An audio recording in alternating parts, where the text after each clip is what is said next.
আসসালামু আলাইকুম ভিউয়ার্স, আপনাদেরকে ম্যাক্স প্লেয়ারের দুইটা দারুণ ফিচার দেখাবো। সেটা হয়তো আপনারা জানেন না। তো প্রথমটা হচ্ছে, আমরা কোনো ভিডিও যদি রাখতে চাই সেভ ফোল্ডারে, মানে যে ভিডিওটা আমি ছাড়া আর কেউ দেখতেও পারবে না এবং আছে কিনা সেটাও বুঝবে না, তো এটা কিন্তু আপনি ম্যাক্স প্লেয়ারে করতে পারেন। এখন কীভাবে করবেন আমি সেটা দেখাই। দেখেন এখানে শেয়ার প্রথমে আছে, তারপর প্রাইভেসি আছে। তো আমি প্রাইভেসিতে একটা ক্লিক করলাম। আপনার এখানে কনফার্ম কিছু পাসওয়ার্ড চাইবে, যে আপনি পাসওয়ার্ডটা, আমি এটা আগে কনফার্ম করেছিলাম, তো আমি এখানে একটা পিন দিয়ে দিলাম।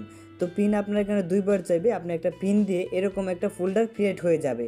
তারপরে কি হবে, এখানে প্লাস আইকনে ক্লিক করলে আপনার ম্যাক্স প্লেয়ারে যত ভিডিও আছে, মানে আপনার ম্যাক্স প্লেয়ারে না, আপনার যত ভিডিও আছে সকল ভিডিও এখানে শো করবে। তারপরে আপনি যদি যে কোনো ভিডিওকে নিতে চান তাহলে সেখানে আপনি নিয়ে রাখতে পারবেন। ধরেন আমি এখানে দেখেন হোয়াটসঅ্যাপে ভিডিও আছে কয়টা, 4টা। তো 4টা থেকে আমি একটা ভিডিও আমি সেভ ফোল্ডারে, মানে যেটা আমার প্রাইভেট ফোল্ডার, সেটাতে আমি নিয়ে অ্যাড করে রেখে দিলাম। ধরেন আমি এখন এখানে দেখেন ভিডিও কিন্তু 3টা চলে আসছে। এখন আমি কোথায় থেকে নিয়েছিলাম, হোয়াটসঅ্যাপে। এখন আমি যদি নর্মালে যাই, আমি নর্মালি চলে আসলাম, হোয়াটসঅ্যাপে আমি যাই, গিয়ে দেখাই আপনাদেরকে। হোয়াটসঅ্যাপে দেখে আমার ভিডিও আছে 3টা, কিন্তু আপনারা দেখতে পাচ্ছেন। এখন যদি আমার যে সেভ ফোল্ডার বা প্রাইভেসি ফোল্ডারটা আছে, এটা কিন্তু অনেকে জানেই না যে এখানে ভিডিও আমাদের রাখা যায়, প্রাইভেট ভিডিওগুলো এখানে রাখা যায়। তো এখানে আমি এটা ক্লিক করে দিলাম। তারপর যে পিনটা দিয়ে আমি এটাকে করেছিলাম সেই পিনটা আমি আবার দিয়ে দিলাম। তারপরে দেখেন আমার একটা ভিডিও কিন্তু এখানে চলে আসছে। তারপরে এই ভিডিওটাকে আমি সেই আগের জায়গায় যদি নিতে চাই তাহলে এখানে একটা ক্লিক করব 3 ডটে, তারপরে হচ্ছে আনলক একটা ক্লিক করব, তারপরে আনলক। দেখেন ভিডিওটা এখন কিন্তু এখান থেকে চলে গেছে। প্লাস আইকনে ক্লিক করে কিন্তু আপনি ভিডিওটা এখানে আনতে পারছেন, যে কোনো ভিডিও। তো এখন যদি আমি হোয়াটসঅ্যাপে যাই, দেখেন হোয়াটসঅ্যাপে কিন্তু নিউ একটা ভিডিও অ্যাড হয়েছে এবং দেখেন ভিডিওটা 30 সেকেন্ডের। তো এখানে 4টা ভিডিও হয়ে গেছে। তো আমাদের প্রথম সেটিংস চলে গেল। দ্বিতীয় সেটিংসটা হচ্ছে শেয়ার।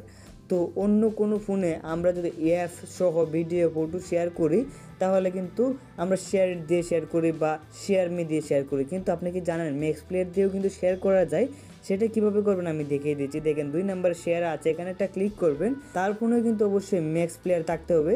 তো এখান থেকে আমি যদি শেয়ার করি তাহলে কিন্তু সেন্ডে ক্লিক করব। তো এটা কিন্তু অনেকটা শেয়ার এটার মতো। এখানে দেখেন যে অ্যাপ আছে, ফটো আছে, মানে অডিও আছে, ফাইল আছে, আপনি সকল কিছুই। ধরেন আমি এখান থেকে একটা ভিডিও সিলেক্ট করে দিলাম, তারপর শেয়ার নামে একটা ক্লিক করলাম। আমরা শেয়ার ইটে যেমনভাবে সকল কিছু অ্যালাউ করে দিই, এখানে কিন্তু অ্যালাউ করতে হবে। তারপরে দেখেন যে অ্যালাউ করার পর একটা স্ক্যান চলে আসছে।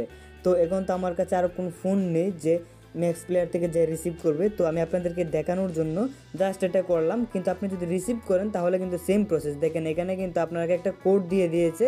তো কোডটা কিন্তু এই যে আমি প্রথমে স্ক্যান করেছিলাম, এই কোডটা তার এখানে শো করবে অন্য ফোনে বা আপনার ফোনে। আপনি যদি ট্রান্সফার করেন তাহলে তার ফোনে, আপনি যদি আনেন তাহলে আপনার ফোনে কোডটা শো করবে রিসিভ করলে।